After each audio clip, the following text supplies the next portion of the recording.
Bismillahirrahmanirrahim. Assalamualaikum warahmatullahi wabarakatuh. Kami dari kelompok 4.4 KitKat dengan mata kuliah Proyek 4 yang dibimbing oleh dosen kami yaitu Pak Zulkifli Arsyad dan juga klien kami yaitu Ibu Erlin dari pimpinan perpustakaan. Sebelum masuk ke demo aplikasi, perkenalkan terlebih dahulu, nama saya Muhammad Fatul Maidana Zahra. Di sini saya sebagai ketua dari 4.4 KitKat. Boleh dilanjut oleh yang lain?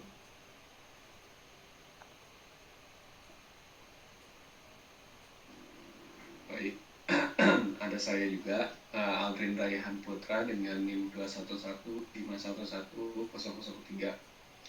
Dilanjut oleh Nanta. Ya, saya Ananta Destawardana dengan NIM 211511004. Baik, terima kasih.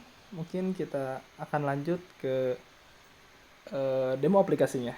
Oke, sebelumnya kita masuk ke dalam aplikasi dari repository data Polban. Di sini kita bisa melihat bahwa ini adalah tampilan awal dari login. Kemudian kita akan melakukan daftar dengan NIM 211511000 yaitu dengan NIM saya, kemudian nama lengkap bisa dimasukkan itu tergantung dengan apa inputannya. Kemudian kata sandi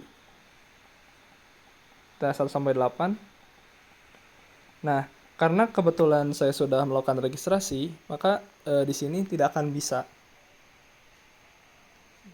Nih, ditunggu saja sebentar. Nah, karena sudah ada ya punya, maka tidak bisa terdaftar. Nah, nanti akun ini akan masuk ke dalam, sebentar. Oke, contoh. Nah, ini akun benarnya ya. Ini akun menggunakan Polban yang akun saya. Nah, karena sudah terdaftar ya sebelumnya, karena tadi dicoba terlebih dahulu. Nah, ini akan ada peringatan karena datanya itu sudah ada gitu di database. Nah, kemudian ketika kita berhasil daftar, nanti mahasiswa atau user akan diperlukan untuk memverifikasi dari email address-nya. Nah, nanti klik verify email address. Kalau misalkan sudah diverifikasi, nanti sudah bisa login seperti itu. Nah, mungkin kita coba dulu ya untuk lupa kata sandinya dengan email tadi yang saya, itu tif21polban.ac.id. Nah, misalkan tadi itu, nah kita cek lagi dulu nih ke email apakah ada untuk OTP untuk mengatur ulang kata sandi. Nah, di sini ada 3853 untuk mengatur atau kode OTP-nya atau mengatur ulang kata sandi 3853, konfirmasi, kemudian kalau misalnya kode OTP valid, maka kita bisa untuk melakukan pergantian sandi gitu. Misalkan kata sandi saya itu 1 sampai 8 aja. 8, sip. Konfirmasi, oke. Kata sandi berhasil diatur ulang. Nah, kita masukkan terlebih dahulu ke sampai sandinya tadi 1 sampai 8. Di sini kita bisa menggunakan show toggle password juga. Kemudian nanti kita tunggu saja beberapa saat untuk masuk ke dalam tampilan home ya. Nah, di sini kita juga nggak langsung masuk ke tampilan home, tapi masuk dulu ke filter gitu. Misalkan kita ingin memilih jurusan yang mana.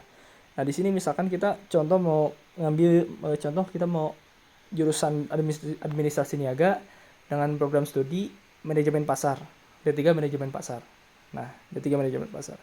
Nah, nanti di atas ini di bawah kolom cari itu ada filter ya. Nah, ini misalkan kita pingin ganti manajemen pemasaran, nanti bisa diganti. Nanti bisa kayak pindah ke yang lain gitu. Kayak manajemen aset ataupun yang lain. Cuma kita balik lagi ke yang tadi ke manajemen pemasaran dulu. Untuk dilihat dari segi tampilan yang ada pada activity yang untuk membuka si tugas akhirnya. Administrasi niaga dan juga manajemen pemasaran. Nah, di sini kan ada 2. Nah, cuma yang ingin kita buka itu ialah yang analisis motivasi konsumen dalam mengunjungi pemandian dan lain-lain gitu. Nah, di sini adalah tampilan yang mana untuk membaca sedikit informasi dari tugas akhir yang sudah dikerjakan. Nah, Misalkan di sini ada kayak mahasiswa, yang atas itu author, yang kedua itu deskripsi, dan yang ketiga itu adalah file. Nah, di file ini saya di sini tuh kita kayak bab 3 dan bab itu kan nol. Nah, itu kenapa nol? Karena emang misalkan di lock gitu ya. Jadi emang tidak bisa semena-mena dibuka oleh sembarang orang. Jadi perlu ada hak akses yang nanti diajukan pada peminjaman. Nah, misalkan kita ingin buka nih file ya. Ini masih dummy. Jadi kita misalkan buka, nanti akan seperti ini. Nanti dia akan membaca PDF-nya gitu secara online. Ini menggunakan web view. Nah, misalkan kita lanjut lagi masuk ke proses peminjaman. Nah, di proses peminjaman ini kita misalkan tadi kayak bab 3 dan bab 4-nya itu eh masih belum itu ya, masih apa namanya? Masih belum kebuka ya. Nah, di sini kita bisa melakukan dengan proses peminjaman ini. Nah, sebelumnya kita harus mendownload formulir. Formulir ini itu adalah template dari kayak untuk meminjam yang nantinya perlu ditandatangani oleh kepala jurusan. Nah, misalkan kita sudah melakukan download formulir nih. Nah, nanti akan ada muncul notifikasi. Belum? Sebentar. Kita klik sekali lagi. Nanti ada muncul notifikasi PDF download, PDF file has been download. Nah, kemudian kalau misalkan sudah selesai, kita bisa foto formulirnya. Misalkan kita contoh saja ke bawah. Nanti akan seperti ini. Ya, mungkin itu dari Android-nya, mungkin bisa dilanjut ke penjelasan untuk website dan juga server. Terima kasih.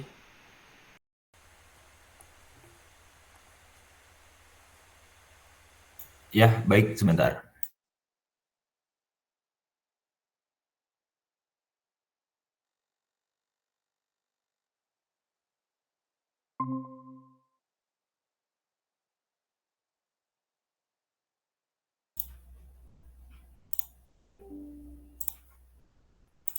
Ya, sudah terlihat ya? Sudah. Baik, jadi di sini ada halaman admin. Di sini admin harus login dulu misalnya.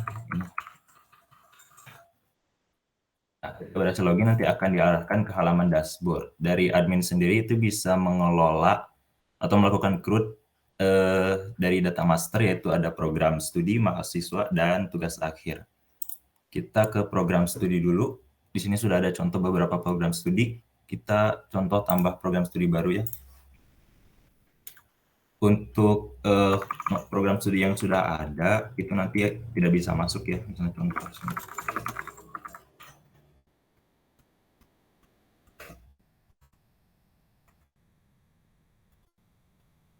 Nah, ini karena sudah ada, tidak bisa kita contoh seperti ini aja. Program studi berhasil ditambah. Nanti akan ada program studi baru. Kemudian admin bisa mengubah dan menghapus. Kita coba ubah jadi A dan ininya D4. Program studi berhasil diubah. Maka ini menjadi 998 contoh prodi A. Kemudian bisa melakukan hapus program studi. Program studi bisa dihapus, dan untuk program studi yang tadi maka sudah tidak ada di database. Selanjutnya ke mahasiswa. Di sini sama ya, admin bisa melakukan CRUD data mahasiswa. Kita coba tambah mahasiswa baru. Untuk field yang wajibnya sendiri itu ada NIM dan nama. Untuk email dan password itu hanya berlaku untuk mahasiswa yang aktif. Kita contoh di sini untuk mahasiswa.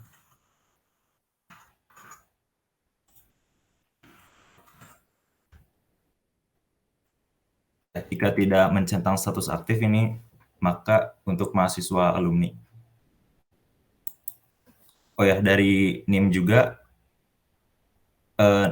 mahasiswa nanti akan dihubungkan dengan program studi dari NIM-nya, sehingga kalau NIM-nya tidak ada di database, maka tidak bisa didaftarkan untuk NIM tersebut. Kita coba untuk mahasiswa alumni, data mahasiswa berhasil ditambah.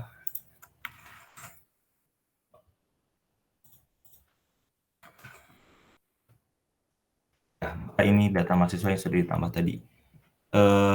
Admin bisa melihat detail dari data mahasiswa. Kemudian untuk ubah ini masih belum bisa karena ada beberapa kesalahan sehingga bisanya dihapus dulu. Nah, ketika dihapus, data mahasiswa tadi sudah hilang. Yang terakhir ada data tugas akhir. Sama ya, di sini admin bisa menambah tugas akhir. Ini ada beberapa field untuk tugas akhir. Yang wajib itu hanya beberapa yang ditandai dengan bintang merah. Contohnya di sini.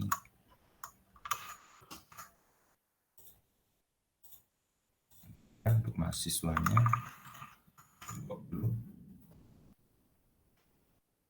Di sini kita coba upload beberapa file yang wajib.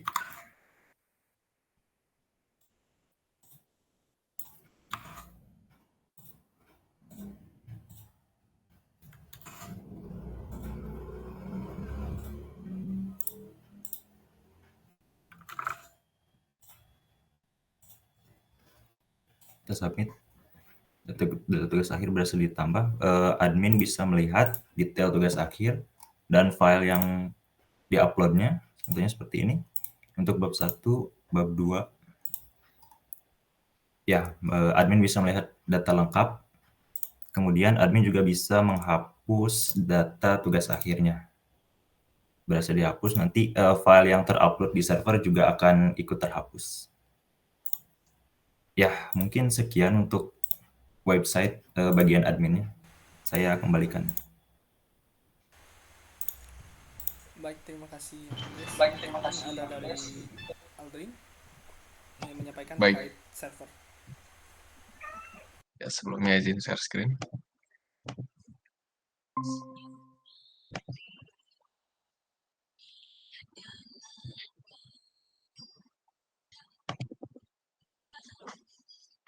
Jadi untuk aplikasi dari web sendiri itu kami deploy ya menggunakan Docker di virtual machine gitu yang kita dapatkan dari Google Cloud. Jadi kami itu menggunakan satu instance dari Compute Engine Google Cloud untuk digunakan nanti menaruh ya. Jadi menaruh aplikasinya juga sekaligus database dan hasil akhirnya adalah aplikasi web yang tadi sudah dipresentasikan oleh Ranta. Nah, jadi untuk struktur atau arsitektur dari aplikasinya itu akan terlihat seperti ini. Nah, jadi ada 4 ya di sini, ada 4 kontainer utama yang digunakan, yaitu adalah pertama phpMyAdmin, ini digunakan untuk mengelola database agar lebih mudah ketimbang menggunakan command line interface. Kemudian ada Nginx di sini untuk web server ya, sebagai web server yang nanti akan menjalankan FPM untuk PHP-nya. Jadi nanti Laravel-nya akan ditaruh di Nginx container ini dan nanti FPM-nya yang akan menjalankan seluruh file PHP-nya. Dan kemudian ada app PHP di sini yang merupakan kontainer maksudnya kontainer hasil build ya, hasil build dari repository yang nantinya akan di-mount ke dalam kontainer Nginx yang ini. Dan terakhir ada MySQL sebagai database-nya. Jadi untuk skenario yang saya presentasikan di sini merupakan VM kedua ya, karena VM yang pertama itu terkena ransomware, jadi database-nya itu di-lock oleh orang lain. Jadi kami memutuskan untuk membuat yang baru dan yang sebelumnya itu di-delete. Dan untuk informasi juga, yang sebelumnya itu sudah dipasangkan domain sekaligus SSL, jadi sudah hampir lengkap untuk perlengkapan dari webnya.